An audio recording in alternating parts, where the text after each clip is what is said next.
New Saidabad press club जे अॻियां new Saidabad लॻ ॻोठे पंजे मोर जे ॻोठाणनि जो गवर्नमेंट बॉयज़ प्राइमरी स्कूल जी 2022 जी तामीर थियल बिल्डिंग खे मिसमार करण जे ख़िलाफ़ हाजी मोहम्मद इब्राहिम मेमण, मंजूर मूसाणी, सादुल्ला मेमण, अज़ीज़ुल्ला मेमण, वलीद मूसाणी, नसरुल्ला मेमण, आचर मेमण जी अॻवाणी में एहतजाजी मुज़ाहिरो।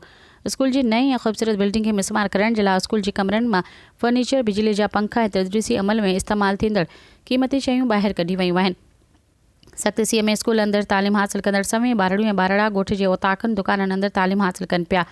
ॻोठाणनि मीडिया खे शिकायत कई त ॻोठ पंजे मोरो जा 2 प्राइमरी उस्ताद इस्माइल मेमण ऐं नजीब मेमण स्कूल जी बिल्डिंग खे मिसमार कराइण था चाहिनि। नई बिल्डिंग जी तामीर करण लाइ करोड़ जा फंड जारी कया विया आहिनि। इन बिल्डिंग जी तामीर करण लाइ मुफ़्त में प्लाट ॾियूं था, पर मौजूदा बिल्डिंग खे मिसमार थियण न ॾींदासीं।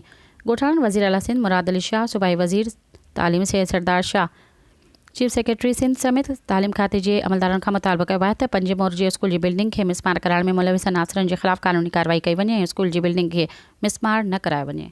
सब्सक्राइब कयो अवामी न्यूज़ HD खे ऐं ताज़ा तरीन ख़बरुनि लाइ ॾिसंदा रहो अवामी न्यूज़ HD।